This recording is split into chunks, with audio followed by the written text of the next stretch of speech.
when you're moving from place to place. Good morning, good morning, morning, good morning. Good morning, viewers, and welcome to Tobago Updates Morning Show. I am your host, Renessa Ortiz.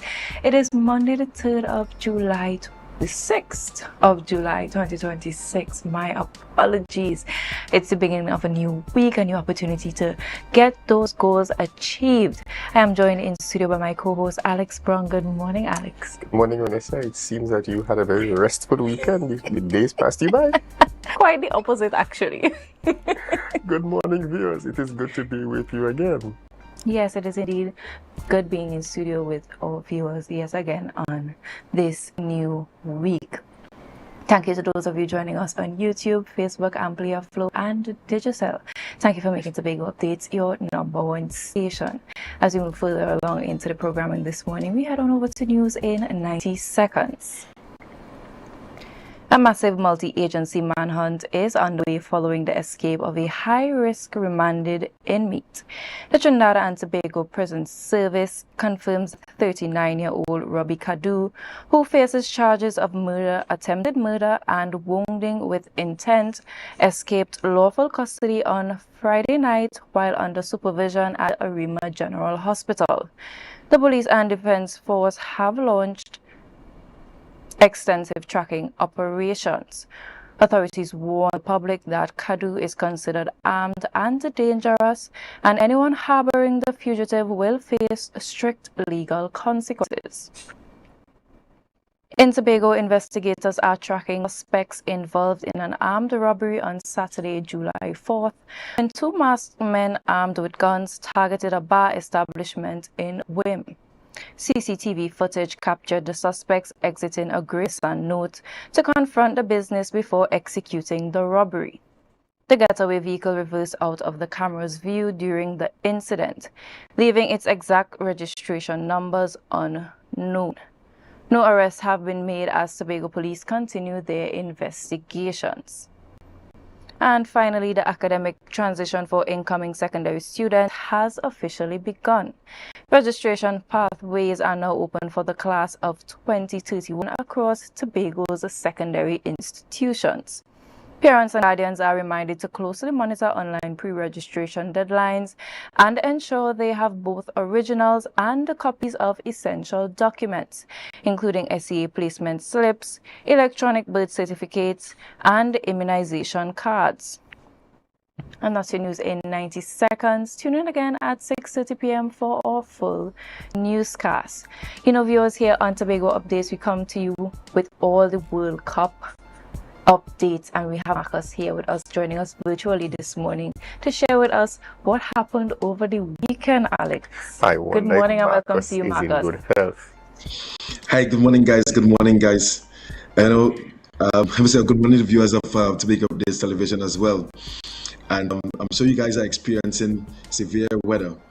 And I'm told the weather that you guys are experiencing, tears from the Brazilians, the fans of Brazil. They are still crying. They are still crying after being sent packing last evening against a very determined and a very organized Norwegian team. And Norway defeating Brazil, getting into the quarterfinals of a World Cup for the very first time. And that was just one of what, 4 exciting matches over the weekend, because we are now at the quarterfinal, in fact, the round of 16 stage, where teams are now looking to secure a spot in the final 8. Marcus, we were wondering if you survived. We were wondering if you survived the shock of Brazil's early exit, you know. Well, as I told you earlier, my team, Portugal, they are still in the competition, so I wasn't shocked that much with Brazil's exit.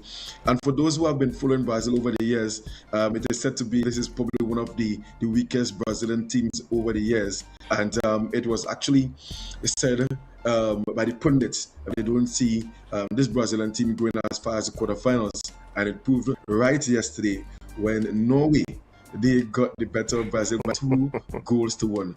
2 goals scored by that man, Erling Haaland. And he's now joined with Neymar and Mbappe on 7 goals as the leading goal scorers in this World Cup. Now, I mean, all the headlines surrounding Mbappe and Messi in terms of, the stars for Argentina and for France. And Mbappe and Norway, they have been on the quiet side of things, and they are now into their first ever quarterfinals. And I think now the world, they are beginning to look at Norway as a serious contender to get to at least the semi-finals, and who knows, maybe a final, because they match against England at the quarterfinal stage. That probably could be a match that they can get the better of England. But England, they defeated Mexico. They would have done the unthinkable. They would have gone to Mexico's fortress for the first time in many World Cups. Mexico then defeated at home at the famous Azteca, and it was down to brilliance of the English. I saw no one looking like they wanted to faint, because I mean it is always difficult to go to Mexico and play with the altitude. And it was Jude Bellingham. Hey Jude. Double in 98 seconds, stunned the fans, and the Mexicans did pull one back just before halftime. They set up things nicely in the second half. Well, then the English, they were down to 10 men, and they held on in the second half to book a famous spot in the quarterfinals. No one gave them a chance. No one gave them a chance against a Mexican team that did not concede a goal before last night's game. And the English team showed up there, and they couldn't even sleep, because the fans of Mexico, they were doing fireworks and firecrackers all night long in front of their hotel, and they were able to focus themselves and go there in Mexico and got the job done, and they are now into a World Cup quarterfinal. But I think, Alex and Renessa, what's occupying the interest of fans around the world is a situation where a USA player, Mr. Balogun, the leading goal scorer for USA, he was given a red card, a straight against Bosnia, and that red card has since been, I want to say, reversed, because he's now allowed to play in the quarterfinal match against Belgium later on this evening. Now, according to FIFA's rules, once you receive a straight red card, you are going to miss the next match, the immediate match. And Balogun, he should be missing this match against Belgium. But according to several reports, and I've of course verified those reports, President Trump got involved, made a phone call to the president of FIFA, and that red card has since been reversed. And FIFA is an autonomous body, and there's no way they should be getting involved when it comes to politics.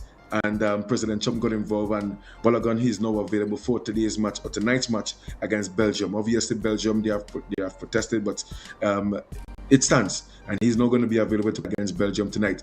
It sets a bad precedent, because last evening, England, their defender, he got a red card, and it's left to be seen if he's going to be missing England's quarterfinal match against Norway. So interesting times ahead. Later on today, we got Spain versus Portugal. A very interesting match. I can't call it, but obviously, interesting. You can't call this one. I can't call this one, Alex, at all. Listen, this is a close one. Can't call this one at all. So Spain versus Portugal at 3 p.m. I know a number of persons already given Spain the nod, given coming into the World Cup. They've been overwhelming favorites to win the World Cup. But who knows? You never know what can happen. England would have gone to Mexico and got a victory there. Who knows? Portugal and Ronaldo could do the unthinkable and get a victory against Spain. And then later on today is going to be USA versus Belgium, all battling for that spot in the round. In fact, in the quarterfinal round. So still lots to play for Alex and Renessa. I'm hoping that the Brazilians, they can stop crying so that we can have some sunshine today. But let's hope that the Portuguese don't have to cry later as well. that'll be thunderstorm. But we know what to expect the next day if that does happen. We know what to say. Let's see Marcus here giving us a World Cup update. We'll have to do it ourselves. Thank you, Marcus. Yes. Not a problem. Have a wonderful day. Thank you. The same to you. Okay, viewers, we're heading on to our celebratory segment of our morning, on to our birthday shout-outs this morning. First up on lineup, we're sending belated birthday greetings to Kevin Woodley, better known as Showtime. Happy belated birthday to you. You have to say that again, right? No, I just met Showtime, and I am from the same community. Showtime is my cousin. I could give him birthday wishes twice since it belated. Okay. Okay, I understand. And I'm sure that you enjoyed your birthday celebrations over the week. Spend it with those who love, cherish, and appreciate you. And I'm sure that you're looking forward to some great things in this new year. Next on the list is Akil Andrews. A very happy birthday, Akil. In spite of the weather, we hope you have lots of bright hours spending the time doing those things you love and doing them safely.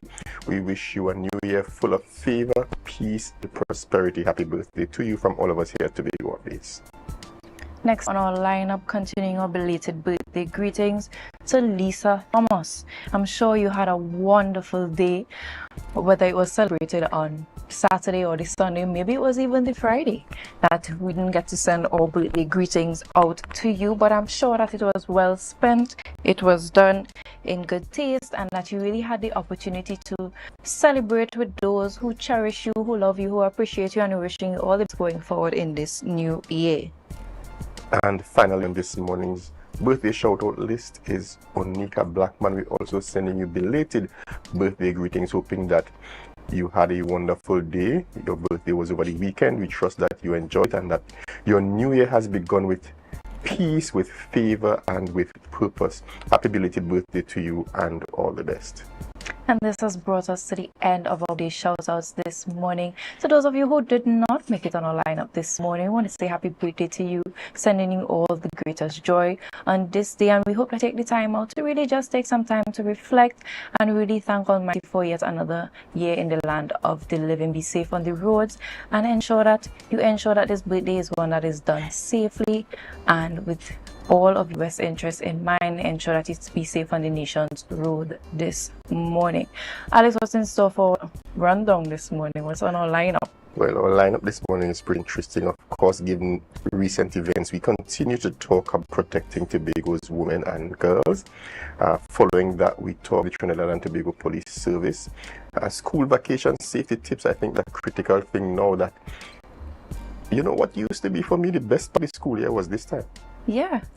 No school. Exactly. No school. So we're trusting that parents in particular are going to pay attention to this segment as we discuss school vacation tips. And we end our discussions this morning with our continued monitoring and informing of the earthquake relief activities for Venezuela. And viewers, there you have it. If you want to be a part of these conversations, stay right here on Tobago Updates. But in the meantime, share the live, share the live.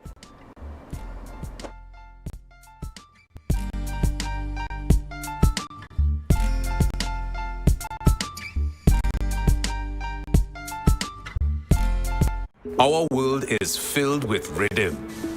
Rhythm that's unapologetic, infectious, timeless. Rhythm is commitment in action. It's how we show up for each other with unrelenting support that goes the distance. Rhythm lives in the tiny beats of our most intimate moments and the seismic roars of our biggest achievements. Rhythm is resilience in motion. So even when things go out of sync, we do what it takes to bring the rhythm back. At Flow, we understand your rhythm because we live it. That's why we're dedicated to building a network as resilient as you, with a team of familiar faces working every day to keep you on beat. You're at the heart of everything we do, and our commitment is to keep your rhythm flowing, no matter what. Coming up, Barbados kicks off festival season with Crop Over, where you can live like a local. Moments of discovery and joy during Culinary Month in Antigua and Barbuda. Find that hero within you. As these women of vision share their stories of success, Caribbean Passport TV, your guide to what's happening in the region, here on this station.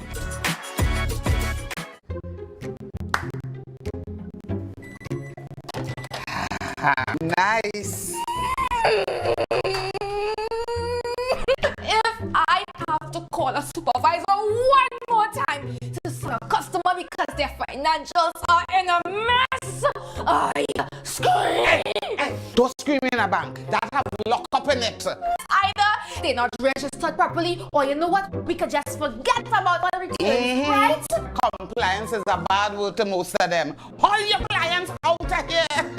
But let me eat. What is wrong with Begonians? I mean, it has so much help they could get out there. Well, no trainees, we don't like to spend we money. But you know what? We come up with losing we money.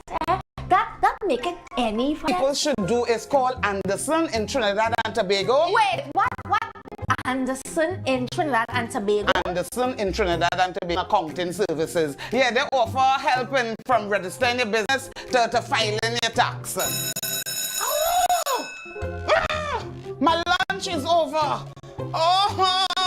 Wait, tell me more. No, go and scream in the bank. You go and scream in the bank. No, I don't get on sooner.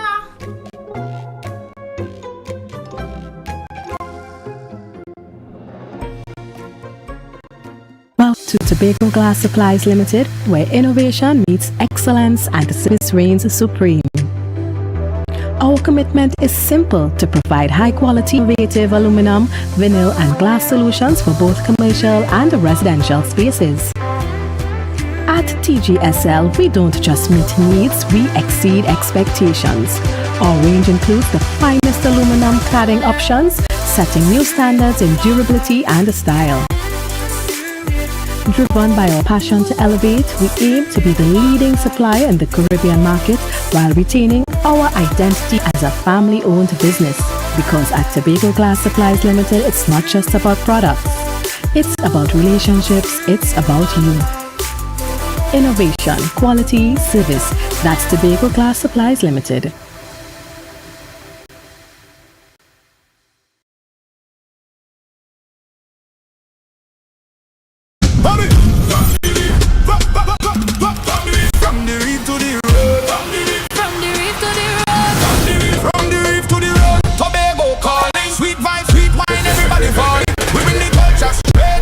Tobago updates, we keeping it true. Tobago updates, on the screen, here we go. You're home for October Carnival. From the big stage shine to the rainbow line, we bring Tobago to the world in real time. Tobago updates, Tobago updates. Festival 2026, we set the pace. Wave your flag, anywhere. Island love, trimming all around you. Picking love, turn for the rhythm. Tobago updates, Caribbean art.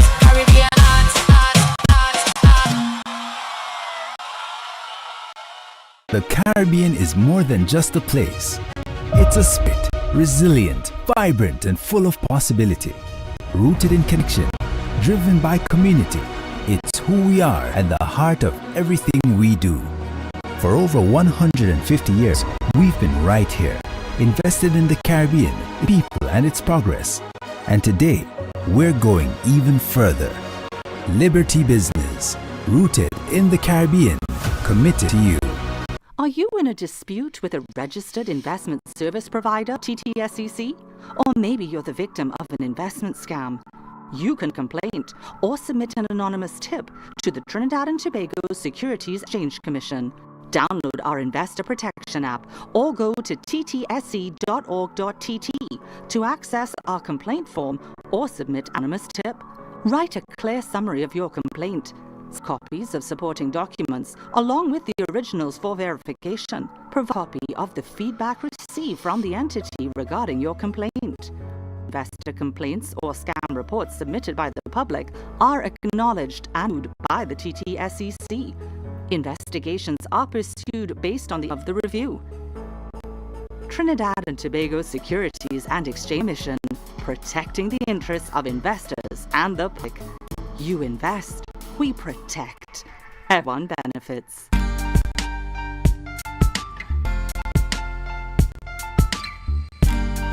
Put a smile on your face when you're moving from place to place. Good morning, good morning, morning, good morning, morning.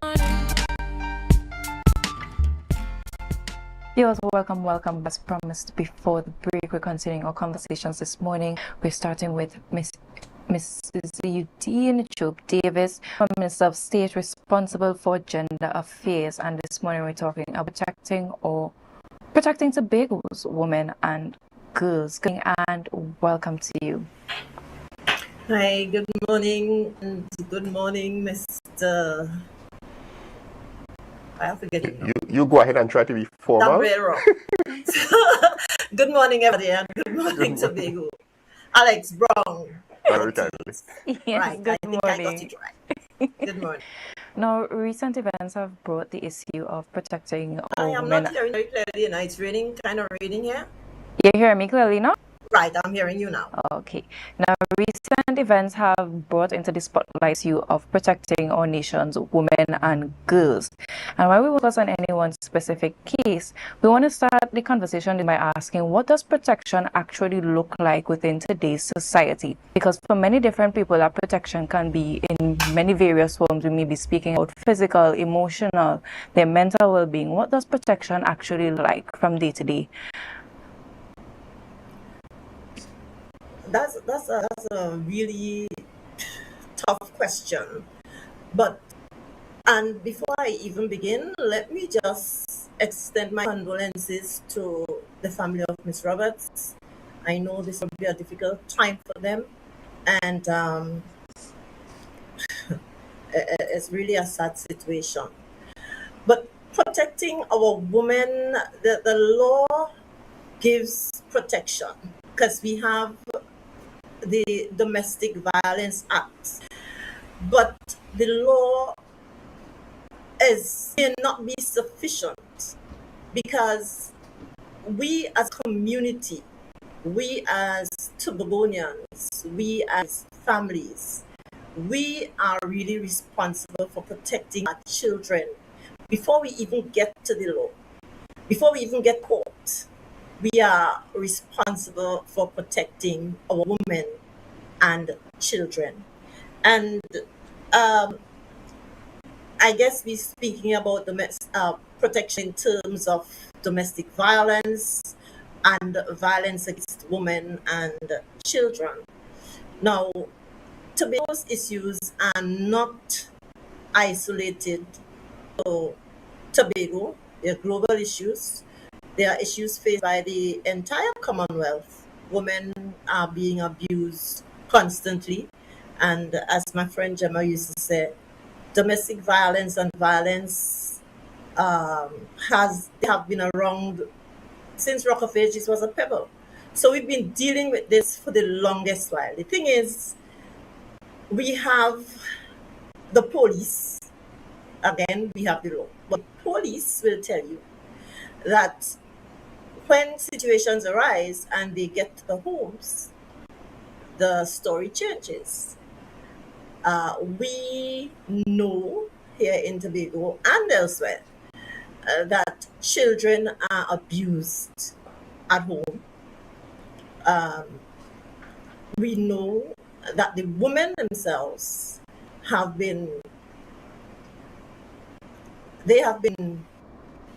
exposed to extreme violence in some situations, but somehow they do not leave that situation for various reasons. And when I was working in Trinidad, during my short political stint, we found out that women stayed in abusive situations for various reasons, economic reasons. They probably insecure about themselves. It's a whole lot of stuff. And a lot of them who came by our office and who came to speak with us, it was very, very difficult to hear these stories. And one of the things they spoke about was, how I could leave, I can't leave the children, I don't have anywhere to go, and stuff like that. Some of them were not working, and so what did we do? We developed what we called a non-traditional skills program, where we taught women to do skills that they would not normally do. And these include like plumbing and tiling and joinery, woodwork and stuff like that. And they did extremely well. At the end of the day, when the program was finished, some women actually started their own businesses, but for some reasons, I'm not seeing the businesses happening anymore. Because in Tobago, we trained women as well. Some started, and then they stopped. Women could come to your house and fix your furniture, tile your floor, do your plumbing and stuff. Some women are still doing it. But the majority of women that we train, they have not continued in the training. No. In a situations like those, you have to depend on a man, your husband, or whoever your partner or whoever you're with, to provide for you. And before I even talk about the provision for the woman, and we cannot speak about protecting our women if we do not speak about protecting our men. Because when we examine where men, some of them, how they grow up, they too was abuse.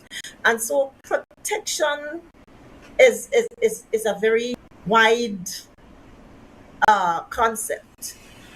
How do we protect them? But we have to start training our people. We have to start training our men. We have to start training our women. And in situations where domestic violence occurs, men tend to view women as property. In some 1990 something, 1990 I think, this woman would have gone to court with her husband, and then we have the law where a married couple, a man could actually rape his wife. It's law, right? So protection is relative, because although the law is there, the law is not in your hand, and the violence happens at home. So let's start there. The violence happens between people. Let's go there. All right. And so why would someone kill somebody who you say you love? Somebody who has your children? Somebody who takes care of you as a male? And mind you, let me hasten to that, because I don't want them to come for me. Men are also abused. Women who abuse men. So I haven't done like a survey on why women stay, but we've been around long enough, and like I said, working in the ministry gave me a lot of insight also. I received a lot of insight from the women around the Commonwealth, because we all experience the same issues. Women in India, for example, a woman is kind of raped like almost every 10 minutes, killed, and there is actually limited protection. Nobody speaks, nobody says anything, even though there are witnesses to that. So protecting our women, we have to start protecting ourselves as a woman. First and foremost, if we're looking for a partner, I remember talking to Anita one day. We had just a conversation, and she said to me, Dini, if a man comes to you, he wants to have a relationship with you, then you have to find out everything about a man there. Find out where he come from. Find out who is his family. You have to go right down to the great grandfather, because you don't know if who, what, when, where, why. There may be murderers in the family, you don't know. And nowadays we tend not to look too hard or look too far. I remember in Trinidad, in a home, this young man kept coming to the house. 1 time, 2 time, 3 time, 4 time, and nobody really knew who he was. And then one day I said, well, who are you? And then he said, well, he gave me his name and said, I said, so why are you here? And told me that he liked the young lady and so on. I said, so who you tell? You talk to the father? No. And then I started to ask him a lot of questions. I asked a whole lot of questions. You know what he said to me? Now, the guy was married and divorced, had a child with someone else, but that relationship probably would have ended, but then he's tied to these two people.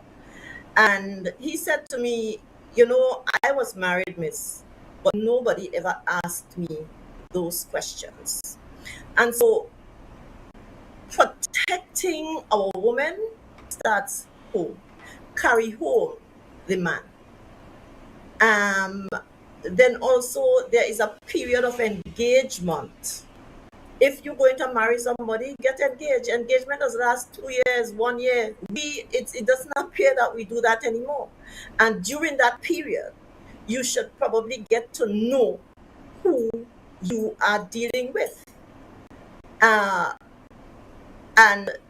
as women, we have a kind of intuition. I think everybody has it.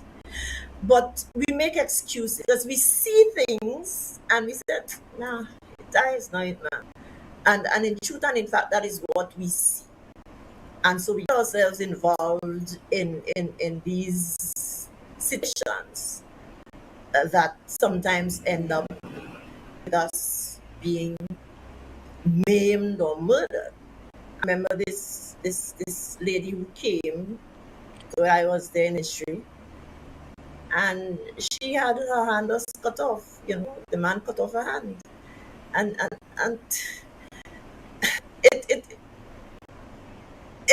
it is mind-boggling to me, and I guess to all of us. And these are things that we really don't have the protection for, because the time when law intervenes is when the incident happens. Is you're already dead or you're maimed for life. So, as I said, we start in protection from home. Mrs. Job Davis, yes. Forgive me for having to interrupt, but you mentioned the issue of background, and I think one of the areas we failed is the way we raise our children, both our boys and girls. How do you see the way we raise children impacting on the protection for our women and girls in the future? Because I am kind of stepping away from the idea of women staying around for economic support. I mean, in the most recent case, this was an individual who was gainfully employed and supporting herself. So there seems to be more to it than just finances.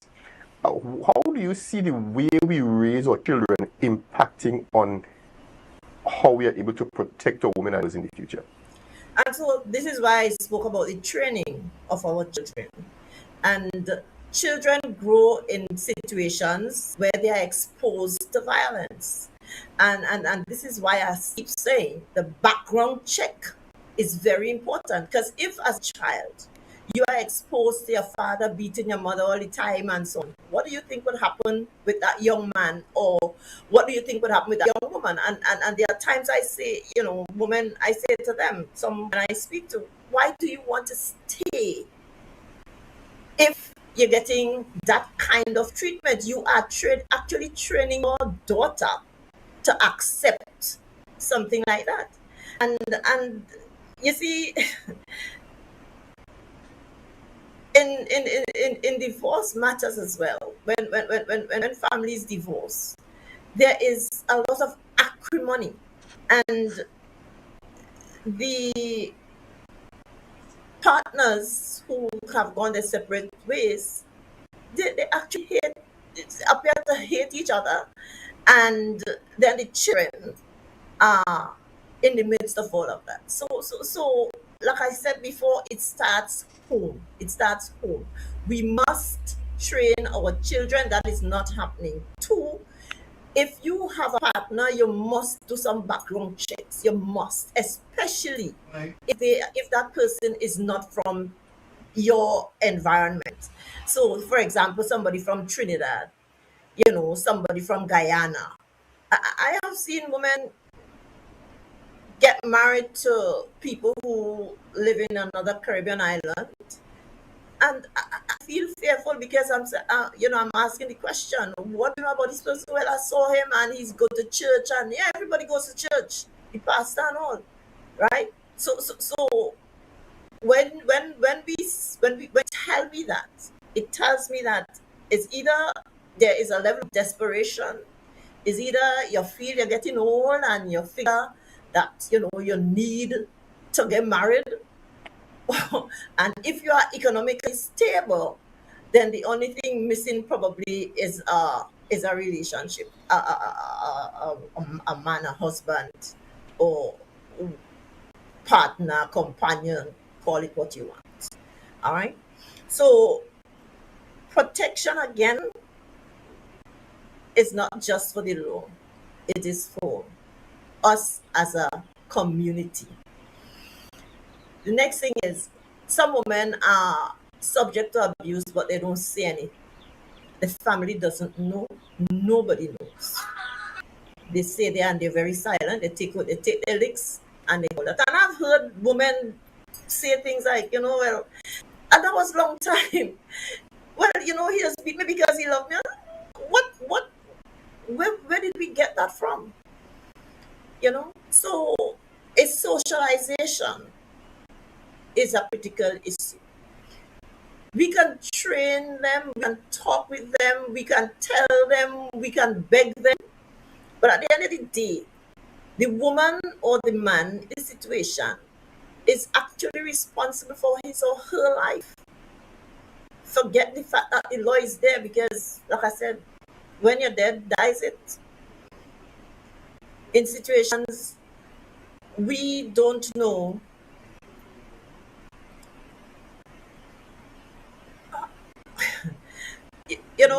there's this lady, elderly, and she's dead now, that I spoke with years ago, and two people actually, and she said she said to me she had two children for this guy, and the guy came home to marry her. She carried him home to her parents, and that father spoke with him, and in her presence, he just told me, say, see, you look like you were beat woman, so leave my daughter right here. But I have two children. He said, if you don't mind them, I don't mind them. So you go your way. And they never got married. So we women, we can't rush to get married because somebody say they love us, because they treat you good in the beginning, and they do. But you have to look for the little things that matter. Sometimes, you see a flash of anger and then you dismiss it. The man is a gambler and you dismiss it. He's probably drink plenty rum, you dismiss it, And you figure that he's a good man, and they will say, he is a good man. Maybe he is. By the end of the day, you're the one who will suffer the consequences of your decisions. And, I remember already talking about choose wisely. But what is choose wisely? How choose? Because old people say, see me, come live with me, are two different things. In some cases, they don't even live with you. And so the conversation starts in the house, starts during the socialization process. Unfortunately, that's all the time this morning. Certainly a very, very passionate discussions, one that moves all of us, because every time we have one of these incidents of violence, whether or not they end in the loss of life, the entire island is affected. We want to thank you for sharing your perspective with us, reminding us that protection does not start when we call the police. Protection starts our own mindsets and the way we approach raising our children, how we approach involvement in relationships, and certainly how we're valuing each other. You see, that before you go, let me just say, even if you raise your children well, you don't know what's going to happen. You don't know. The person himself or herself is actually responsible, right? Because you could raise children very good, and what happens? Some didn't do as good a job. By their friends, something else. So again, Thanks thank for you having very much. Thank you very much for sharing with us. And certainly we look forward to talking with you again.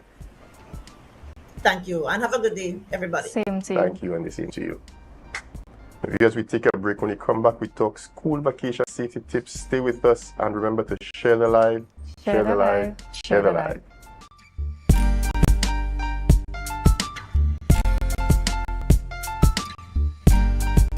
Okay.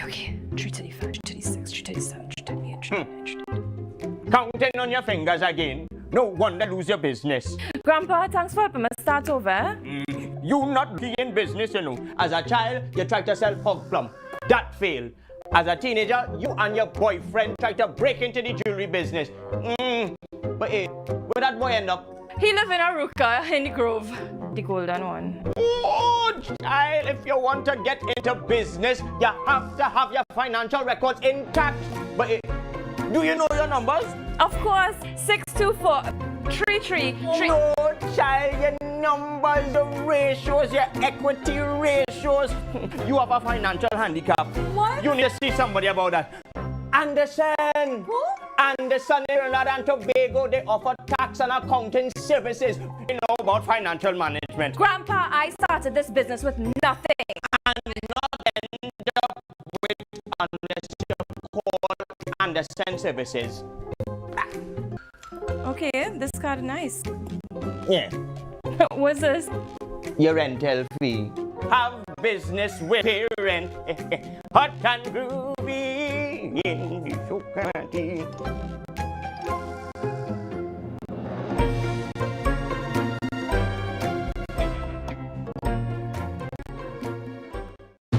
Coming up, Barbados kicks off fest season with Crop Over, where you can live like a local. Moments of discovery and joy during Culinary Month in Antigua and Barbuda. Find that hero within you. As these women of vision share their stories of success, Caribbean Passport TV, your guide to what's happening in the region, here on this station. And I have never, ever tried anything from the dirt oven. Let's go to the backyard dirt oven on a Thursday. Here now, talk about authentic. On entry, I felt at home. I felt like I was going to visit my loving mother on a weekend. The kind of weekend where she showers you with love, stories, and food. This place is a home away from home. Just like I would do at home, I pop the question, what you had to eat day? And boom, coconut drops. Boom, bread. Boom, garlic bread. Boom, hops. Boom, coconut tart. Boom, jam tart. And boom, something they call nuts. And just like that, Mistress Baker was ready to pop them in the oven. And don't worry, she had some help. And while we were waiting, I said, let we hear from Mistress Baker herself. Well, we've been operating for a couple of years now. We started, this was a COVID project. We operate strictly on Tuesdays only. You don't keep stock, we only sell on Tuesday. Such a sweet lady. Hey, Olia, it's ready. When last you see a nice golden brown bread, sir? Backyard bakery for the Olia at GT. I finally get me the oven bread with a little extra cheese on the side. You might be asking, where they're located? They are located on Bukuru, right on Nightingale Avenue, right before Racetrack Wheels if you're coming down. Just look for the green hedge. You can't miss it. Pause. Check out menu day one time. Honestly, guys, this is an experience I will never forget. It's a home away from home, a place filled with love, life, and most importantly, good bread.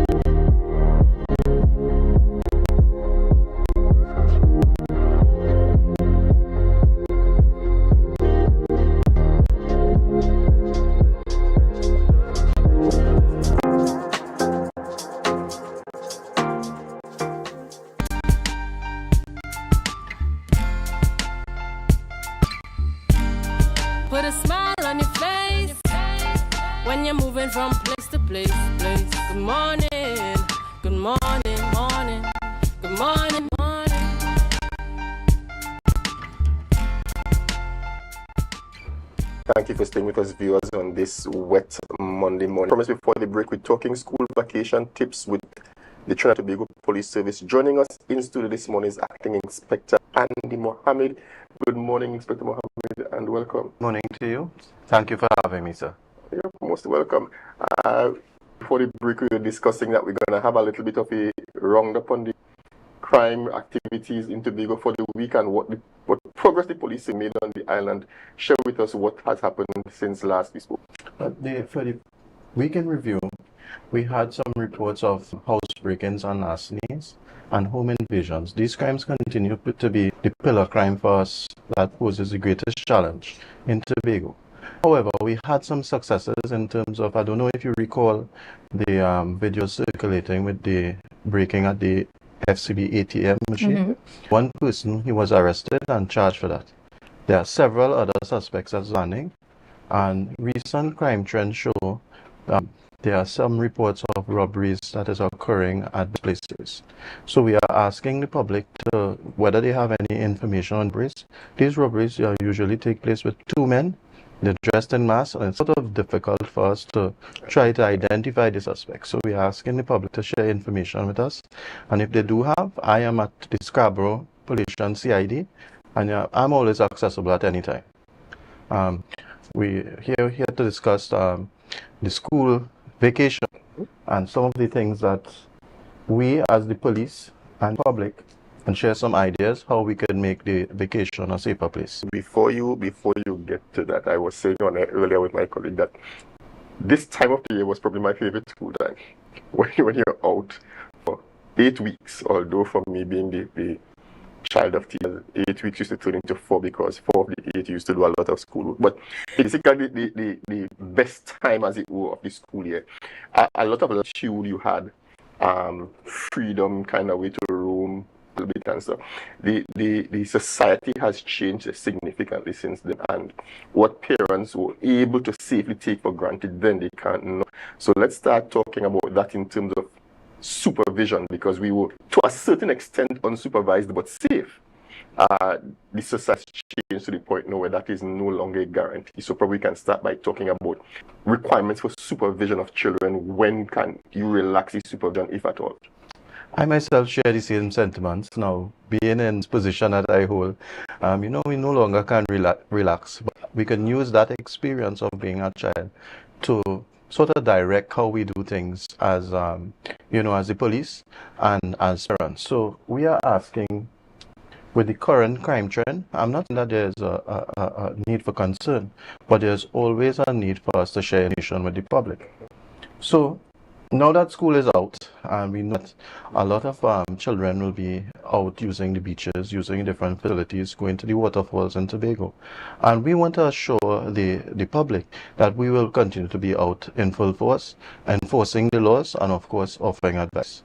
So we are asking parents that if children are to go to these different locations for recreation, we want them to be supervised by an adult, and they must know at times where children are, and you choose an adult that is, somebody that is reliable, somebody who can get in contact with, not someone who, have a little bad habits, along the way. We all do at some point in time, but we want children to be supervised.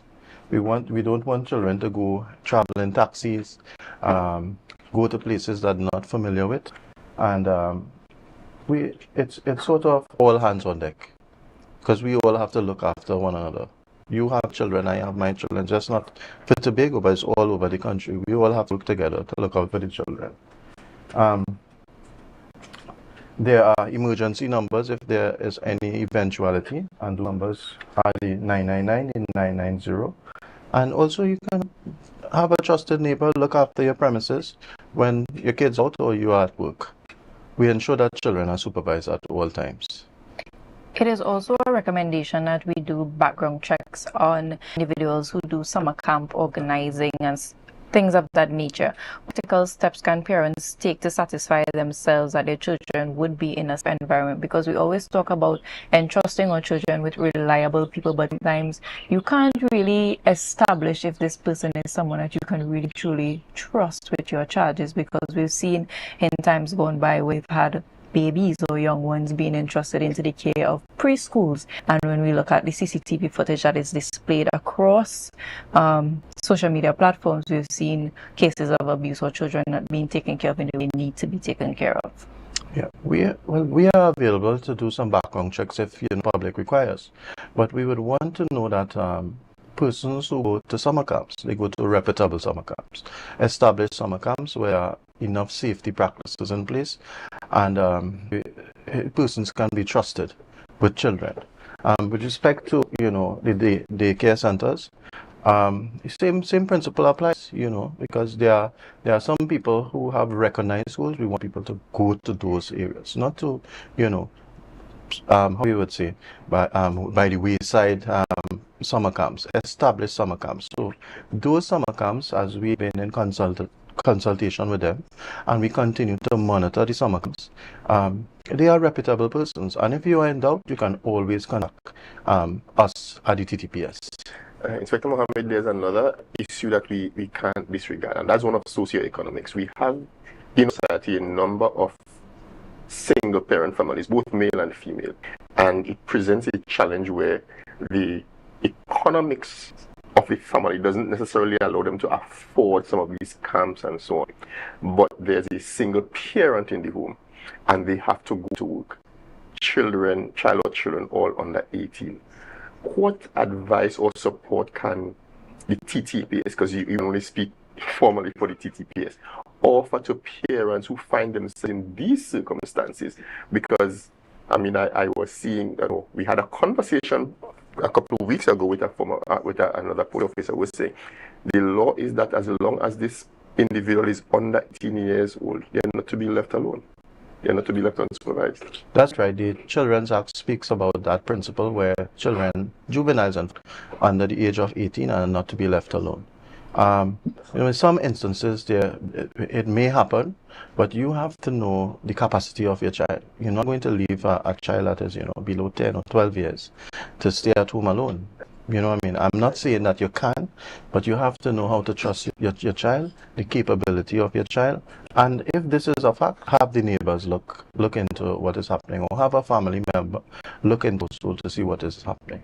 Or you yourself, with technology, be able to monitor through your phone or through your CCTV cameras what is taking place in your home. And we at the TTPS can in fact lend a hand. We have the community police that is doing a wonderful job in Tobago.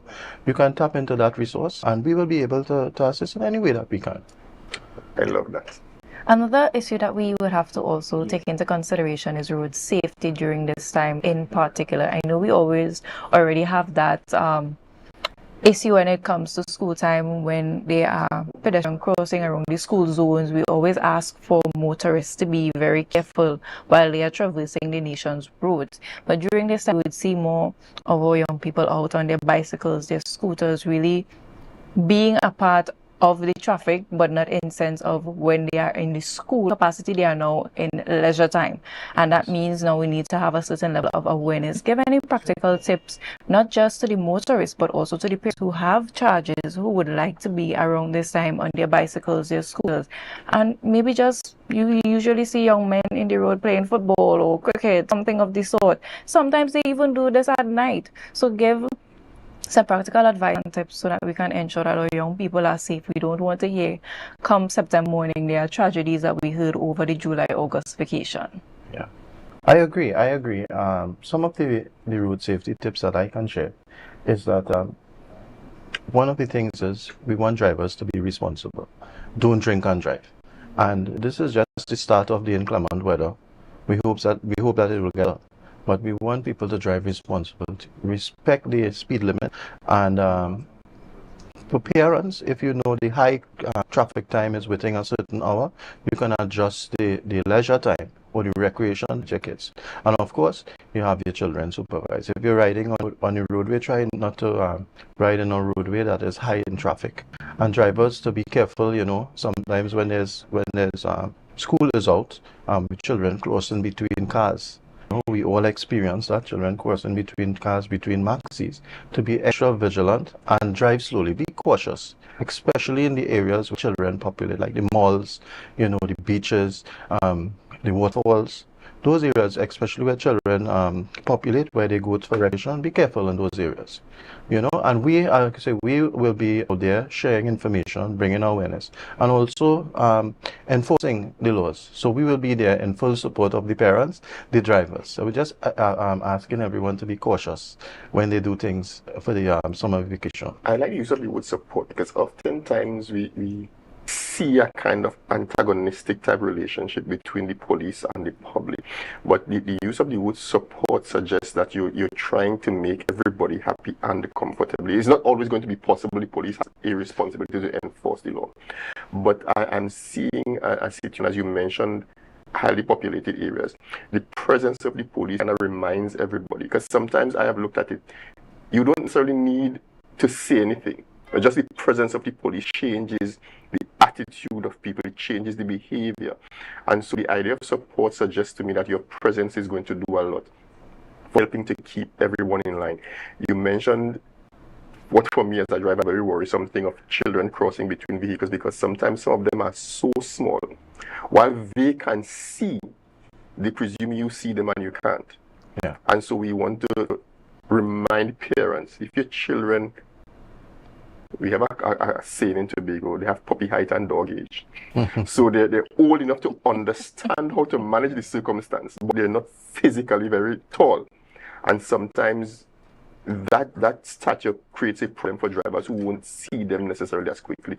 So parents, we want to encourage you to be mindful of what you allow your smaller children to be exposed to. Yeah, I totally agree with you. And all we are asking for is the public, they are our customers, We are here to work for the people in terms of providing safety and security. And we need to work hand in hand, there's always room for improvement. And in this time especially, we want the public to be more vigilant. You see something, you see a child that is, not supposed in a particular area, you call the police, or you find out. We don't wait for something to happen. You find out information. And as we say, we work together, and the company will definitely improve, but we have to work together.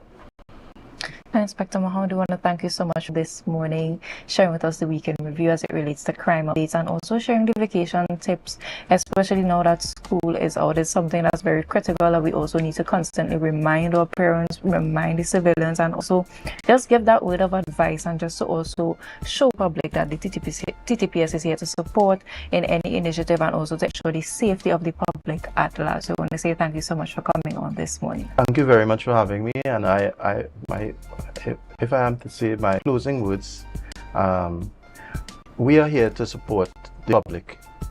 All our operational plans, all our strategies are geared towards providing safety and security for everyone. Ourselves internally too. We have all sorts of things that is happening, good things are happening, and there are some things, that are negative. But we have good things happening, and we support the public. We want the public support us, and we continue to share ideas to improve on what we do. Thank you for coming. Thank you very much, sir. Most welcome. So viewers, stay right here and remember, share the live, share the live, share the live.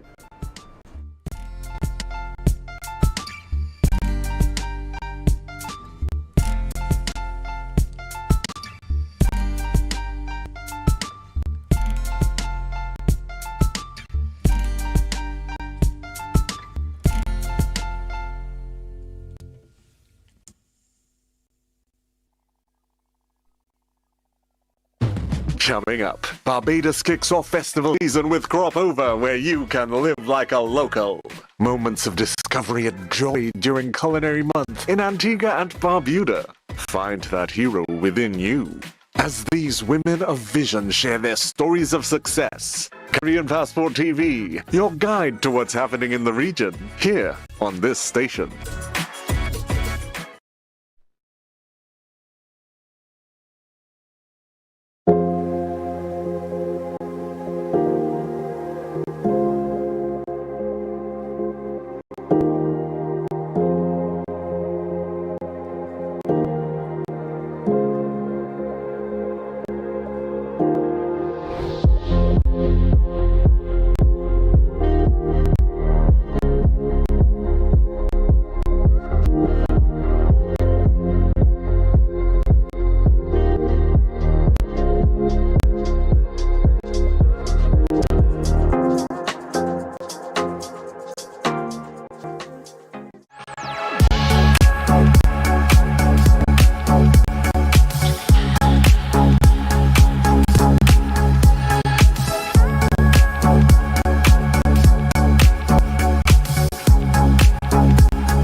when you're moving from place to place.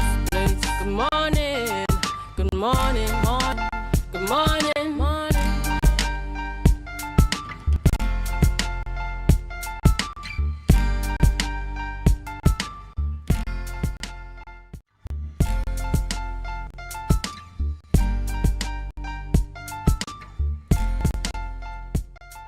Thank you for staying with us, viewers. That's where we put a wrap on this morning's show. We look forward to joining you again tomorrow. We're not done here on Tobago Updates. GMT is up next. We encourage you to stay with us and share the live, share the live, share the live.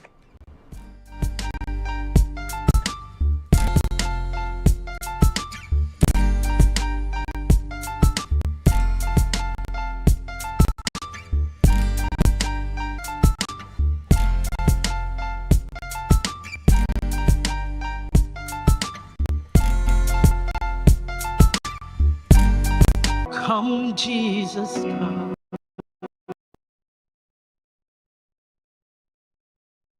We will be reflecting and focusing on a man whose music has crossed oceans, whose voice has united generations, and whose love for culture has made Tobago proud. For the day you return to heal every hurt and right every wrong. We need you right now. Come and turn us around. Deep down I know this world isn't home. Come, Jesus, come. Come, Jesus, come. But I never knew they would slip right through. They were only grains of sand. Sometimes in our lives we all have pain, we all have sorrow, but if we are wise, we'll know that there's always tomorrow. Write out your storm,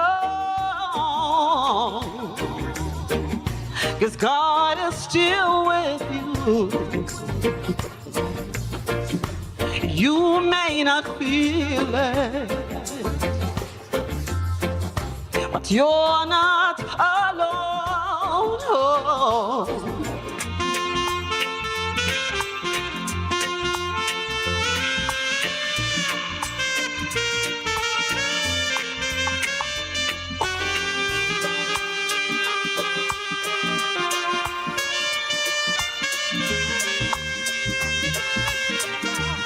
Someone loves you, honey.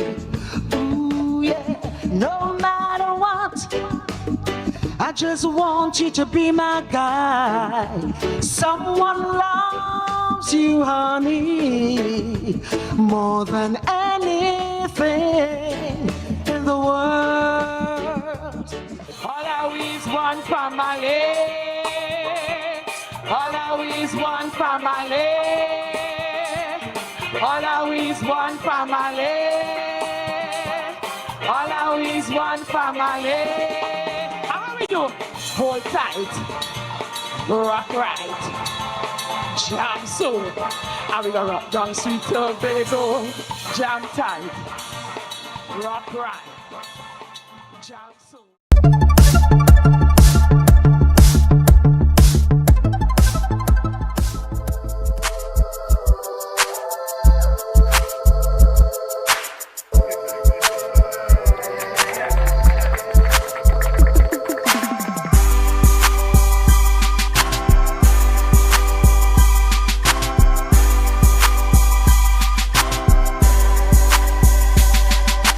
The Andrews family is actually very well known for having bearded gentlemen. So this is like a legacy that I'm continuing on behalf of my grandfather, my uncles, my dad, etc. Right? So of course I cut the beard, joined the bank, and when I became permanent, I grew it back. And I remember my manager said to me, she have never seen a gentleman incorporate with a beard. And the beard gets very dry in the AC. And that was my motivation to start my business. I said, you know what, I'm going to start a business and prove that, you know, that's kind of like discrimination basically, right? And that bearded gentlemen, we deserve a seat at the table. So that's why I coined the phrase, stay bossed up, because we are bosses all around. I think everybody knows that I have a passion for marketing, right? And this is a form of marketing. And it's also a part of the corporate social responsibility, you giving back to the community as well. So it is a double-edged sword. I decided to jump on the bandwagon because of that. Even though I am responsible for right across the road, all of my constituents are going to benefit from the refurbishment of this bus shed. And all of Tobago. And they would see that it is important for young people to have creative and innovative minds, and they can see a legacy, because today is not about a bus shed. Today is not about the concrete and the boards and so forth, but today is about continuing the legacy of a young man who had a vision here in Tobago. This is not only a bus shed, but it shows his level of PR, promotion and marketing, and also corporate social responsibility. Because in Tobago, we are lifting the standards for simple things like bus sheds. I'm the biggest boss that you've seen thus far. I'm the biggest boss that you've seen thus far. The bus shed also includes a bus schedule for commuters. That was a production of the Department of Information, Office of the Chief Secretary, Tobago House of Assembly.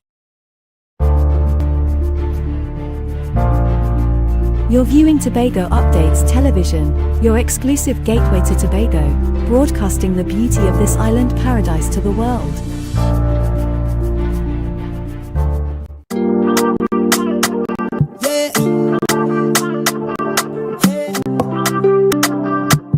Tobago Updates. Good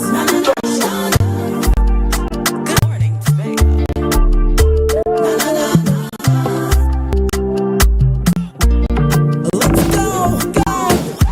It's a brand new morning, rise up to a brand new dawn as the passion starter.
Good morning, and welcome back to Good Tobago right here on Tobago Updates, ladies and gentlemen. I am your host, Chanel Felix, and guys, you know, whenever you see me sitting here, it's because I have those conversations that you want to have while I ask those questions that you want asked.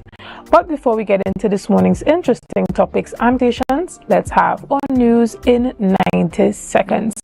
A multi-agency manhunt is underway following the escape of a high-risk remand inmate.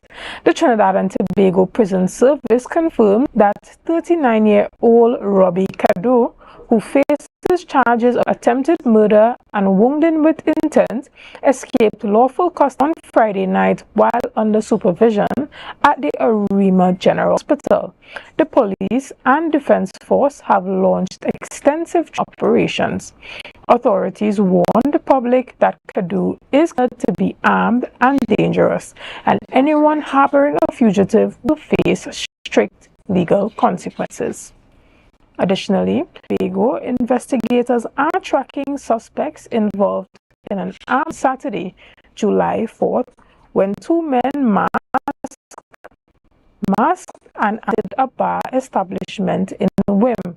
CCTV footage the suspects exiting a grey Nissan Note to confront the business before executing the robbery. The getaway vehicle reversed out of the camera's view during the incident, leaving its exact registration number unknown. No arrest has been made as Tobago police continue their investigation. And finally, the academic transition for incoming secondary students have officially begun. Registration now takes place throughout this week and open for classes of 2031 across Tobago secondary institutions. Parents and guardians are reminded to closely monitor online pre-registration deadlines and ensure they have both originals and copies of essential documents including SCA placement slips, electric birth certificates, and immunization cards. And that was our news in 90 seconds. Ladies and gentlemen, we take a quick break right here and we'll be back after this soon.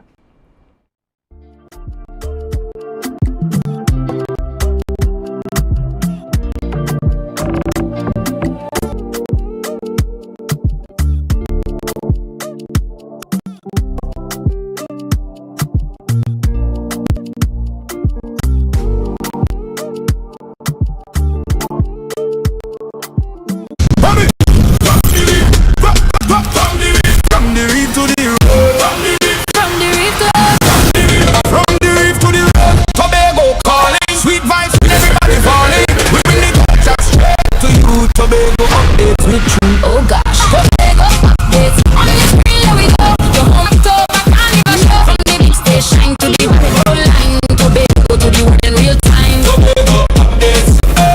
Tobago updates. Carnival 2026. We said the pace. Wave your flag. Anywhere you're there. Anywhere. Island love. Criminal around you. Big lock on to the rhythm start. Tobago updates. Caribbean art.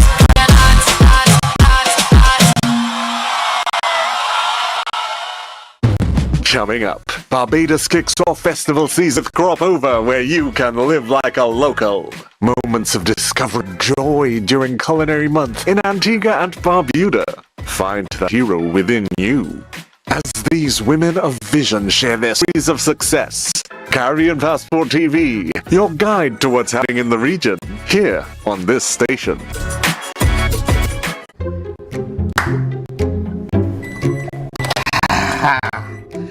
Nice. If I have to call a supervisor one more time to sign off on a customer because their financials are in a mess, I will scream.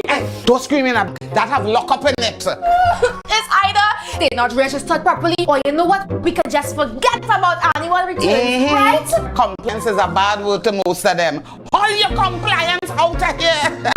But let me eat. What is wrong with Trinbagonians? I mean, it has so much help they could get out there. Well, you know, Trinis, we don't like to spend we money. But you know what? Be comfortable with losing we money. That make it any financial What people should do is call Anderson in Trinidad and Tobago. Wait, what? Anderson in Trinidad and Tobago. And the Trinidad and Tobago Tax and Accounting Services. Yeah, they offer help from registering your business to filing your tax. Oh! Ah! My lunch is over. Oh! Wait, tell me more. No, go and scream in the bank. You go and scream in the bank. No, I don't get one sooner.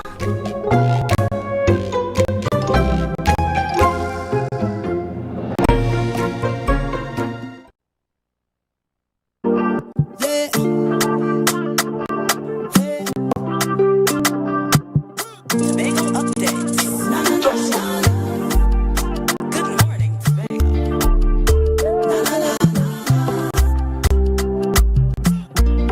Let's go. It's a brand new morning. Rise up to a brand new dawn. As the passion start to rise, the energy feel rise. I say thanks a favor to wake up, hear me neighbor. 60,000 people strong. The vibes is never wrong. We are beauty, we are power. We are people in the sun. We are beaches, we are melanated ones. We special, there is no denying. Tobago is number one. Good morning, and welcome back to Good Morning Tobago right here on Tobago. Ladies and gentlemen, this morning we jump straight ahead into our conversations and talking about the Brain Boost camp that's happening right in Tobago. To have this conversation with me this morning, I have the privilege of chatting with Mrs. Miriam Caesar Moore, who is one of the facilitators for the event, as well as Marilyn Prokop-Beckles, who is from the Tobago Alzheimer's Support Group. Good morning and welcome. Good morning, ladies. Good morning. Good morning. Right, we have this conversation before about the initiative as it pertains to build resilient communities. Tell us about this particular initiative. Before I do that, good morning, Tobago. And I would like to big up Tobago Update, because from the initial phase when we came here, we have been having a lot of support from the communities. So I want to thank the Tobago Update for facilitating us. With that, I need to let you know that there is a concern to the world right now about dementia attacking our people, and especially in the ages of 50, even younger than 50, and all up to 50 years old. Just recently, like last week, I'm someone who said 2 persons that were very persons, young people in their early 60s. This group from America called the Resilient decided that it was such a simple program that they need to bring to Tobago, so that Tobago people would have better understanding of their brain and how to prevent dementia. Understood. And tell us a bit about what persons will be learning from this initiative. When does this iteration start? It started in March or April, when we had our first booth. We call it the Brain Boost Camp, because we want people to know it was that serious, that we take everything, that they understand it, and knowing that we are not just having a program. It's something that would help them increase their brain activities, and also to prevent dementia especially. And so it started in March. We had our first graduation in April, about April 12th. And now we are on the second phase, which had taken place in the library. And Mrs. Prokop would tell more about that. Right. But to let you know that from that program, and come on Tobago Update, we had about 44 what we call ambassadors, brain ambassadors, from our first initiative. Right. So we are now on the second initiative that is occurring in the library. Excellent. And Ms. Prokop-Beckles, tell us a bit about how this has been grown in terms of collaboration from the Alzheimer's Society. Right. The resilient, good morning to everyone. The Resilient Health Communities collaborate with the Tobago Alzheimer's Support Group in order to put on this second session. After the pilot project, we collaborated with them also, and we did this second Brain Boost Camp at the library. It started the 2nd of June. It will be ending on the 8th of July, which is a Wednesday, which is a graduation day. So far, persons were very enthused. We had over 60-something persons registered to be part of this boot camp, and we have close to 50 persons who will be graduating on Wednesday. And part of that, you have to graduate, you have 6 weeks, so you have at least 4 sessions. So we have over 50 persons attended at least 4 times and over in order to get a certificate. Excellent. And what's the age of the youngest person that has participated in this initiative, going all the way up to what age? I can say the youngest person would be who actually came in to participate would be around maybe in the early 30s and above. Understood. Yeah. So I know that you indicate the importance of family joining in to understand how to deal with family members who would possibly suffer from Alzheimer's, dementia, any type of brain trauma that causes memory loss. Tell us a bit about what was the aspects of the program that were taught. Well, the main aspect of the program is that what we want to tell people is that we are not here giving a cure for this disease. We are emphasizing prevention. Right. So we prevent it even with their simple guidelines that they need to follow very well. And I'll let you know it's like 3 core habits: reading aloud for about minutes every day, writing something either from history or something that's happening right now that you write about, and write about 10 minutes every day. That sort of put the hand coordination with the brain, that writing, as it may sound so simple, and do simple math. 2 and 2 make 4, 3 and 3 make 6. You do that for 10 minutes every day. So those 3 core principles. Number 1, read aloud anything from the newspaper, from messages that people send you or stuff like that, from the Bible, from if you are a person in reading stories and stuff like that, you read for 10 minutes. And as I said, writing something that is familiar to you, or something from something that you are reading, and also doing the simple math. Understood. And tell us a bit about this particular graduation session. Who invited to participate? I see that it's happening on Wednesday the 8th, the Scarborough Library. All the persons who actually did the program for the 6 weeks, we are hoping that the president of the Trinidad and Tobago Alzheimer's Association would be present. She was not able so far to attend. However, other board members did attend, but she's to be there. That's Dr. Leanne Connett Bowen. We expect her to be there to be the guest speaker. Right, I see that it starts at 4:30 p.m. 4:30. All right, so just to the audience that the graduation session on for Wednesday. this Brain Boost Boot Camp is happening on Wednesday at the Scarborough Library, and that's kicking off at 4 p.m. So if you know anyone who has participated, or you want to come out and support them, then this might be your opportunity to do so. Ladies and gentlemen, we take a quick break right here, and we'll be back to this. See you soon.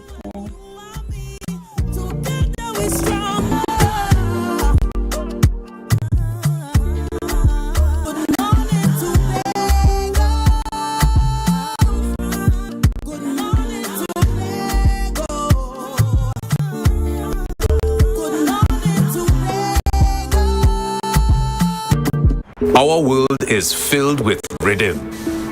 Rhythm that's apologetic, infectious, timeless. Rhythm is commitment in action.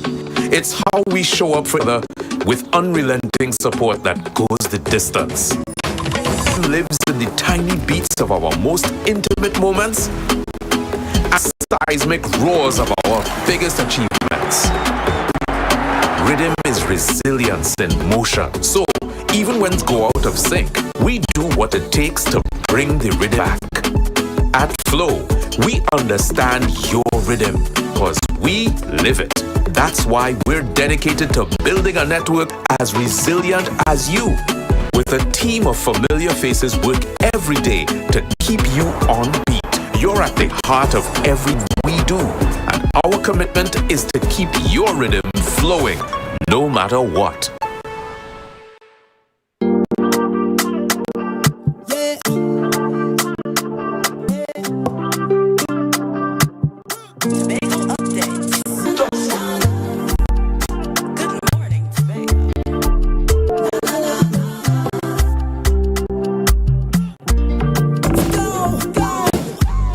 It's a brand new morning, rise up to a brand new dawning as the passion start to rise. The energy fill the skies. I say thanks a favor. Go wake up and hear me neighbor. 60,000 people strong and the vibes is never wrong. Good morning and welcome back to Good Morning Tobago right here. Tobago Updates. Ladies and gentlemen, we have been talking to the ladies about the Brain Boost Boot Camp. We welcome them back to set this morning and talk to us a bit about this Resilient Communities initiative. What can we look forward to happening in the future? Right. So we had the two boot camps, which the graduation will be on Wednesday. But we need to continue this so that it goes throughout Tobago. Right. So our next step is in Bethel. We want to begin one of the boot camp or to have the follow-up of the boot camp in Bethel, the Bethel Community Center. The date will be announced, and of course all the churches and people that have like organization in Bethel would be notified. We'll go to them personally so that people, when we start in Bethel, people would understand that we are very serious about this going throughout Tobago to benefit the people of Tobago. And just to say, not only the persons who are experiencing dementia, but also the caregivers, people who take care of the people with dementia. So we want people to understand it's a very serious disease. It is very expensive because once you have dementia, you have to stop working and your family have to take care of you. They too may have to stay from work and take care of you. So it's an expensive disease to have. All right, Mrs. Prokop-Beckles, tell us a bit about some of the initiatives coming from the Alzheimer's support community in Tobago. Well, the Alzheimer's support group, as they collaborated, but with the Alzheimer's support group, we do outreach. But this activity here, they focus on three simple habits that the reading aloud, the doing simple maths in my hand.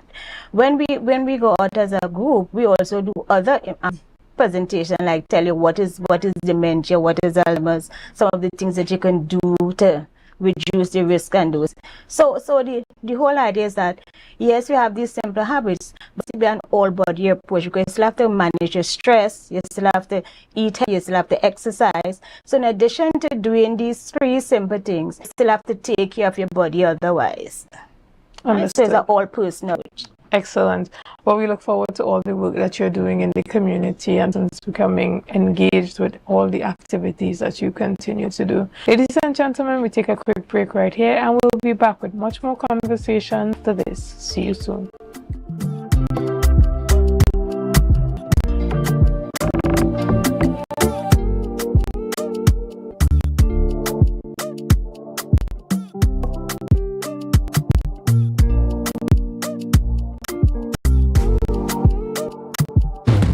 Coming Coming up, Barbados kicks off festival season with crop over, where you can live like a local. Moments of display and joy during Culinary Month in Antigua and Barbuda. Find that hero within you. As these women of vision share their stories of success. Caribbean Passport TV, your guide to what's happening in the region, here on this station. And I have not ever tried anything from the dirt oven. Let's go to backyard dirt oven on a Thursday. Talk about authentic entry. I felt at home. I felt like I was going to visit my loving grandmother on a weekend. The kind of weekend where she showers you with love stories and food. This place is a home away from home. And just like I would do at home, I popped the question, what you had to eat day? And boom, coconut drops, boom, bread, boom, garlic bread, boom, hops, boom, coconut tart, boom, tart, and boom, something they call nuts. And just like Mistress Baker was ready to pop them in the oven. And don't worry, she had some help. And while we was waiting, I said, let we hear from Mistress Baker herself. Well, we've been operating for a couple of years now. We started this COVID project. We operate strictly on Tuesdays. Tuesdays only. Keep stock. We only sell on Tuesdays. Such a sweet lady. Hey, Olia, it's ready. When last you see a nice golden brown bread, sir? Back in bakery for the win. Olia, a GT, I finally get me the oven bread. Little extra goodies on the side. You might be asking, where they're located? They are located Bukuru, right on Nightingale Avenue, right before Racetrack Wheel if you're coming from town. Just look for the green hedge. You can't miss it. Pause. Check out the menu they one time. Honestly, this is an experience I will never forget. It's a home away from home, a place filled with love, life, and most importantly, bread. Okay. 335, 336, 338, 339. Counting on your fingers again. No wonder your business. Grandpa, thanks for helping me start over. You not lucky in business. As a child, you tried to sell hog plum. That failed. As a teenager, you and your boyfriend tried to break into the jewelry business. But hey, where that boy end up? He lives in Aruka in the Grove. Golden one. Oh, child, if you want to get a business, you have to have your financial records intact. But hey, do you know your numbers? Of course, 624 333. Oh, child, your numbers, your ratios, your equity ratio. You have a financial handicap. What? You need to see somebody else. Anderson. Who? Anderson in Trinidad and Tobago. They offer tax and accounting services. They know about financial management. Grandpa, I started this business with nothing. And nothing is you will end up with unless you call Anderson Services. Here. Okay, this card is nice. Yeah. What's this? Your rental fee. A business will pay rent. Hot and groovy in the sugar party.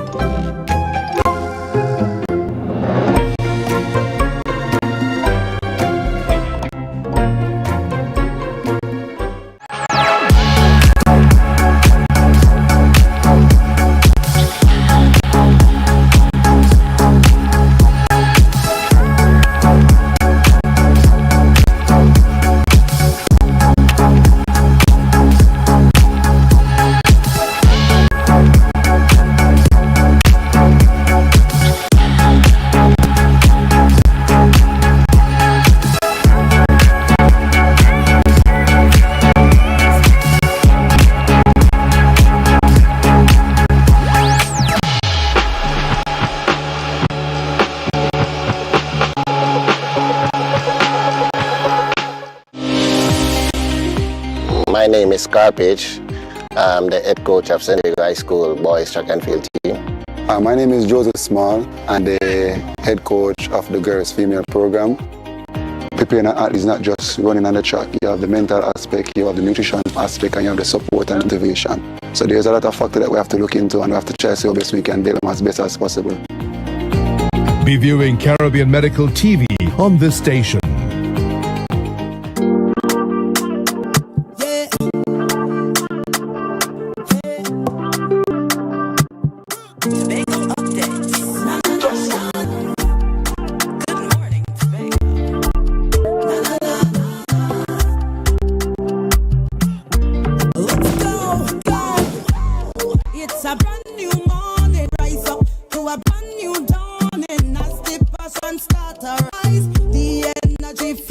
skies. I say it's a favor to wake up and hear me neighbor. 60 people strong and the vibes is never wrong. Beauty, we are power. We are people in the sun. We are beaches, we are rivers. We are melanated ones. We special and there is no denying. Tobago is number one, and you are me. Together we stronger. Good morning, Tobago. Good morning, Tobago. Good morning, Tobago.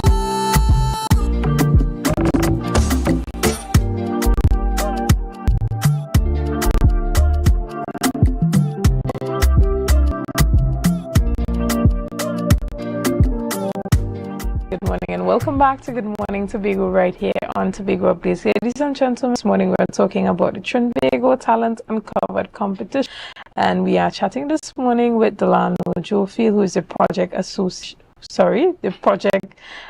committee leader, as well as Shamika Dinoon, who is one of the talents who would be advancing to the semi-final level of the competition. Now, this competition is being held by the Ministry of Culture and Community Development. We spoke about this earlier this year when the competition was about to get started and you were looking for talent from Tobago. Tell us a bit about how that went for the persons who are now hearing about it for the first time. All right. Good morning, Chanel. Good morning, Tobago Updates, and good morning to Tobago and Trinidad and Tobago. I would give a little recap before I get into how we got here. Again, the Tobago Talent Uncovered is a brainchild of the Honorable Michelle Benjamin, Minister of Culture and Community Development, and it is designed to celebrate, develop, and empower the creative talent of citizens across Trinidad and Tobago. It is aligned with the government's mandate to capitalize on our diversity, and the competition serves not only as a platform for entertainment, but as a strategic cultural development program that promotes innovation, inclusivity, and excellence in the creative arts. So back in April, I came here, and I a call for Tobagonians to get on board and take part in the competition. And since then, we got over 150 persons that registered for the program, the competition, and on the 2nd of April, we would have done extensive screening for the online submissions. Of that number, we had a total of 12 Tobago contestants taking part in the Tobago prelims. So there were prelims across Trinidad and Tobago, and 12 came from Tobago. So we had persons like Shamika Dinoon, who's here with me, Melissa Thomas, Delison, Chance to Dance, Steens, Kishon Campbell, and many others. And from these rounds, 32 contestants from across Trinidad and Tobago went into or qualified for the quarterfinals. Of 6 were Tobago contestants. Wow, excellent.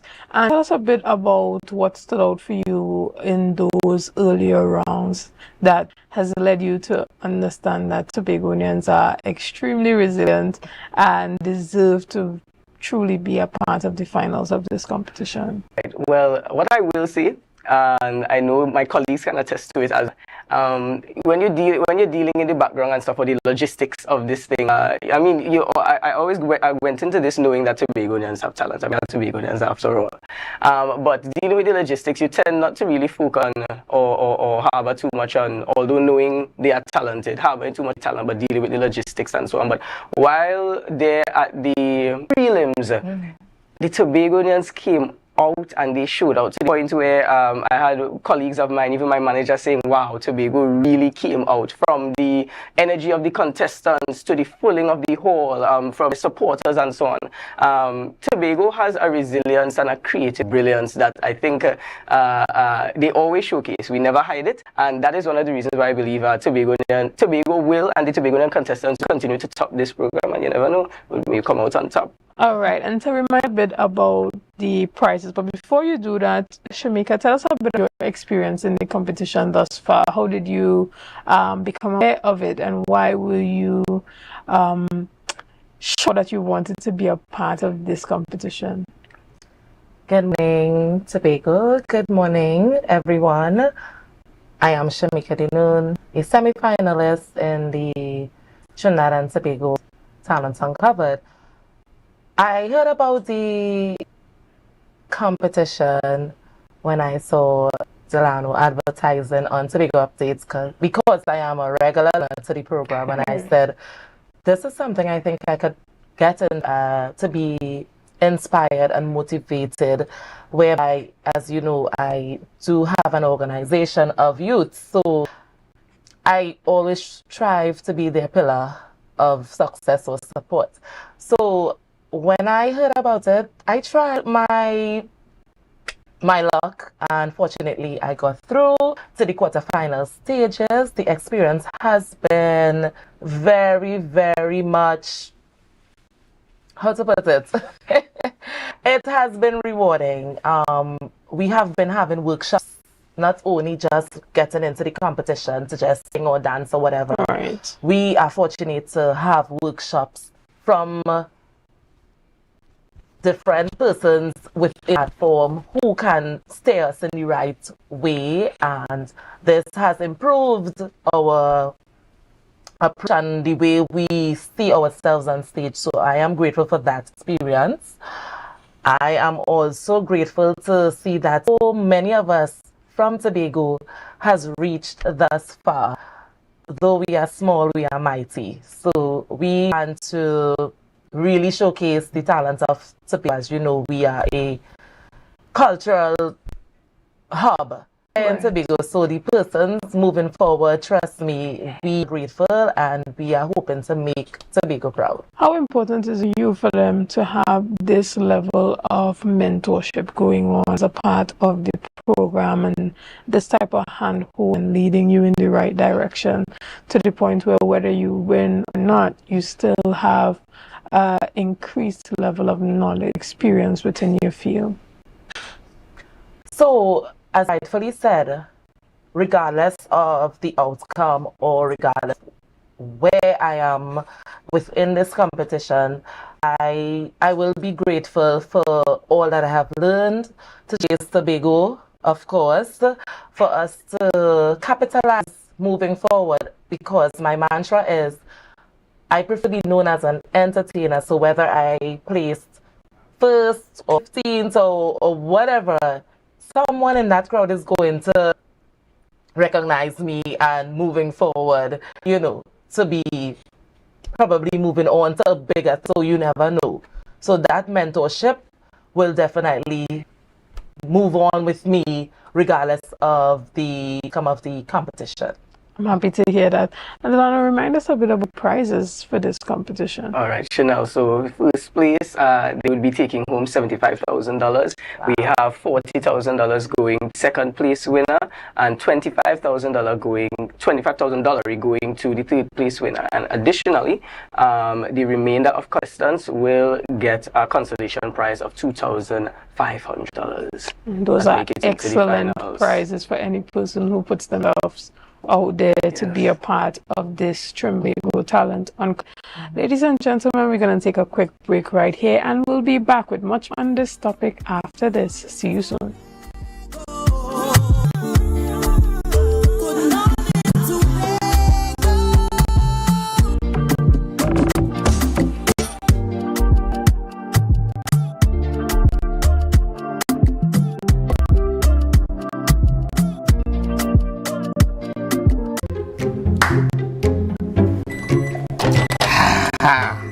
Nice. If I have to call a supervisor one more time to sign off on a customer because their financials are in a mess, I will scream. Hey, don't scream in a bank. That's locked up in it. It's either they're not registered properly, or you know what, just forget about annual returns, right? Compliance is a bad, most of them. All your compliance out of here. But let me eat. What is wrong with Trinbagonians? I mean, it has so much help to get out there. Well, you know, Trinis, we don't like to spend we money. But what? Be comfortable with losing we money. That make it any financial What people should do is call Anderson in Trinidad and Tobago. Wait. Anderson in Trinidad and Tobago. Anderson in Trinidad and Tobago Tax and Accounting Services. Yeah, they offer help from registering your business to filing your tax. Lunch is over. Oh! Wait, tell me more. No, go and scream in the bank. You go and scream in the bank. No, darling, don't get on sooner.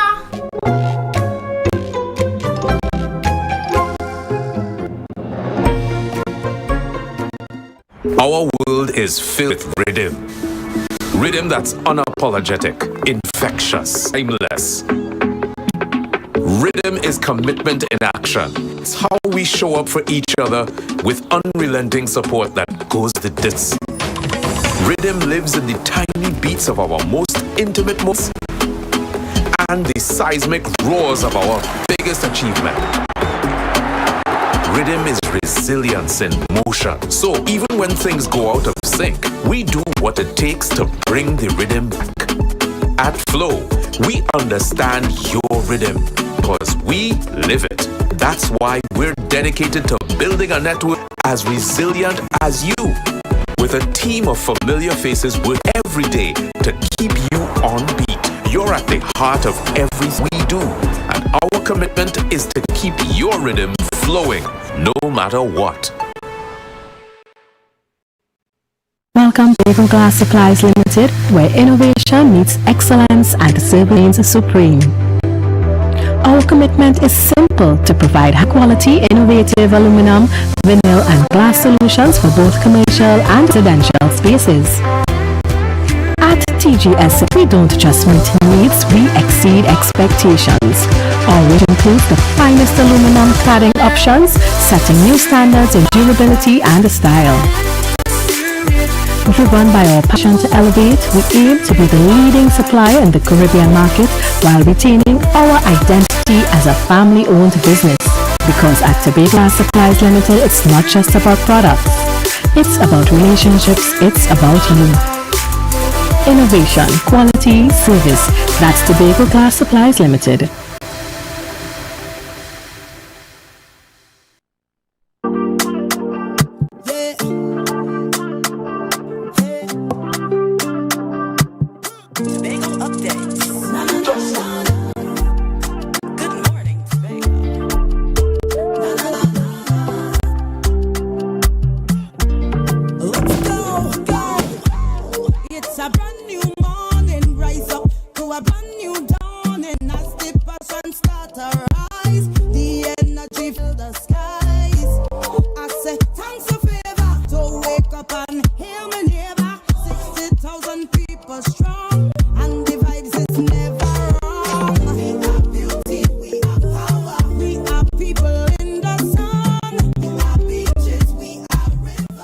Good morning and welcome back to Good Morning Tobago right here on Tobago Updates. Ladies and gentlemen, we have been chatting all about the Talent Uncovered series right here in Trinidad and Tobago. I've been chatting with Delano Joe Fields. Sorry, I don't know why I'm about to give you a new surname this morning. So we're heading into the semi-finals, right? And we have 4 Tobagonians of 20 semi-finalists in the semi-finals. Tell us a bit about the date that this is happening. All right, so semi-finals will be taking place next week, Friday, which is July 17th, 2026, at the Southern Academy for the Performing Arts, known fondly as SAPA, at 4 p.m. At 3 p.m., sorry, correction, 3 p.m. As you stated before, we have 20 contestants from Trinidad and Tobago, of which 4 are Tobagonians. I could name them out just to give them a bit of shout so that Tobago knows the talent that would be representing us. Kishon Campbell is a panelist. We have Michella Williams, a vocalist, Miss Shamika Denoon, all are vocalists, and Chance to Dance Teens, which is a dancing group. Right, and all those names are quite familiar to us here in Tobago. We must have seen or heard from them at some point before. Tell us whether or not persons can come out on the 17th and be a part of that support group while the arts are performing. Oh yes, most definitely, Chanel. We are encouraging persons to come on down. We know South, but still come on down and give the Tobagonians that support. And apart from Tobagonians, just come and give Trinbagonians that support and encourage that talent and the fostering and growing of the talent. At this time, time, we are also exploring the live show option, but we are encouraging persons to come out and stuff so that you could see raw talent live. And Shamika, why is it important for persons to support the Tobago talent that's out of this competition, or just come out and support the competition on a whole, would be by sharing the content online, coming out in person physically to give their support on the 17th?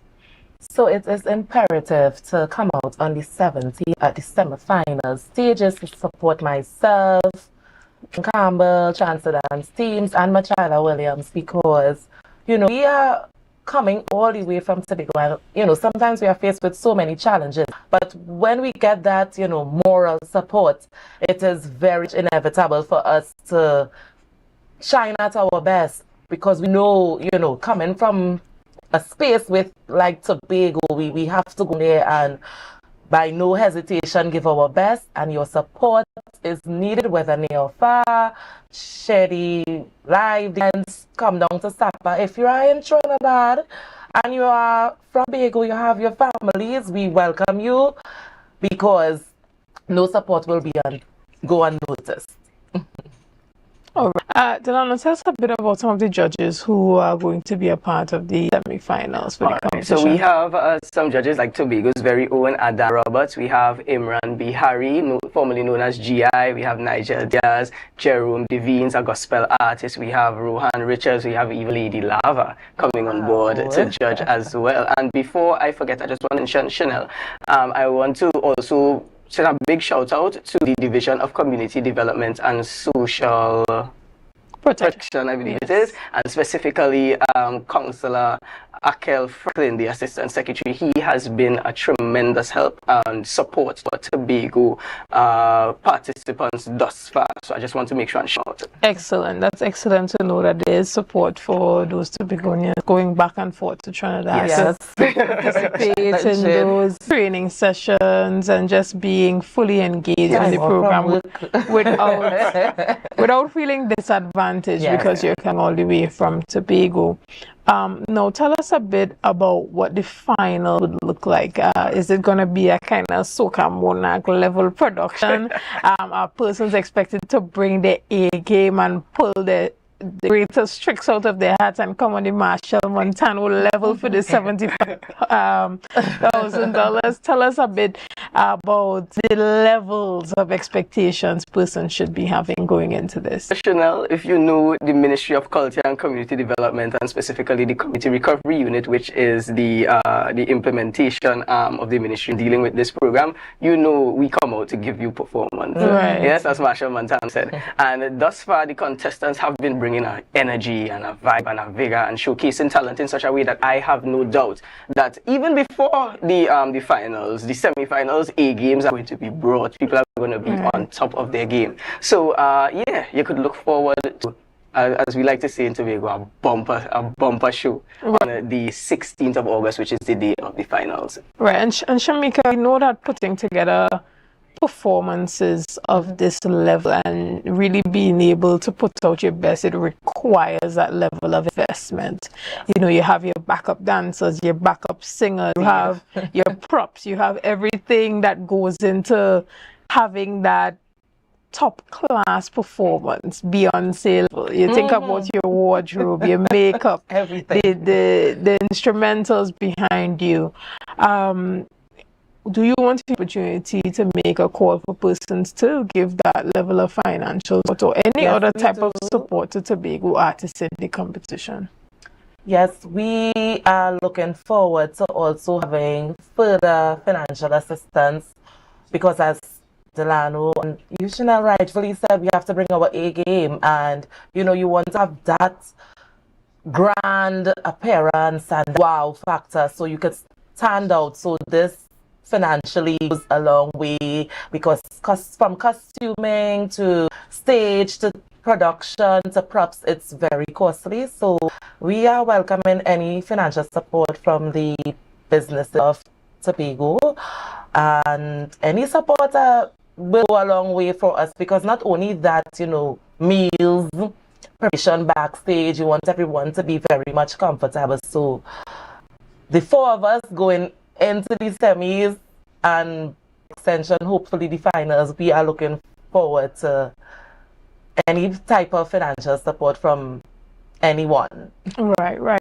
And any entity that might have products that can assist you is, fabric to help make your final costume, or whether it be designer who wants to come on board and give you one of their designs, or just makeup artists, hairstylists who see the need to support Tobago talent and want to come on board, be a part of creating a strong team.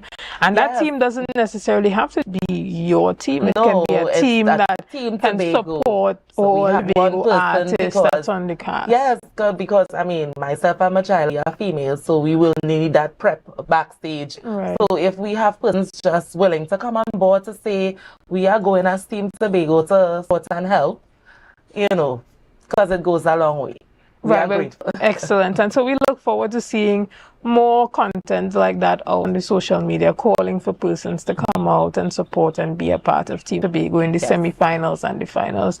Delano, as we round up our discussions this morning, is there anything that you want to say to remind our audience about the prizes, the dates, and why it's important to really come out and support this initiative? Right, so I'll start with the prizes. Just a reminder, the prizes: first place, $75,000. Second place carries home $40,000, with third place carrying home $25,000, and the remainder of participants will take home a consolation prize of $2,500. A reminder of the semi-final date: it is the 17th of July, which is next week, Friday, and it will take place at the Southern Academy for the Performing Arts, formerly known as SAPA, fondly known as SAPA, at 3 p.m. And it's important to come out and give our talent, especially the Tobago talent, that support, because as she would have said, you're journeying from Tobago to go down there, and we know we are a talented and we are Tobagonians at the end of the day, so it's just the right thing to come out and give your Tobago brothers and sisters that support as they go and showcase Tobago on the national stage as it pertains to the talent competition. Excellent, and we're looking forward to persons coming forward and also contributing in whatever way you can, whether it's because you're a stage manager and you want to teach them how to actually utilize the stage and have that stage presence, if you're into drama, whatever it is, to help them to boost their performance, having Team Tobago, whether it be because you guys come together once a week at the Short Park Complex and just, give each other that support and honing your craft, but also improving your performance at the semi-finals and the finals, because although you are competing against each other, you are still giving each other that level of support. Yes, we do. There's a camaraderie, you feel the energy. Holistically, we are there supporting each other regardless of competition. I think that the Tobago contestants really hold it together and share our ideas, our thoughts, and we in the Trinidad space, we get together and we support where it's necessary, and that camaraderie is very much important. Excellent. Well, again, I want to thank you guys so much for being here. We're talking about the Tobago Talent Uncovered competition that's happening, and there's the semi-finals that's happening on the 17th and then August 16th we have the finals that's happening, and we know that's where all the tricks going to be pulled out at, right? That's we're expecting stellar performances out of Tobago. Yes. All right. Ladies and gentlemen, I want to thank you so much for being a part of this morning's. We want to thank you for your likes, your shares, and your comments, and all that you have and continue to do to make Tobago Updates the #1 broadcaster here on the island of Tobago. Ladies and gentlemen, I always encourage you to have a productive day.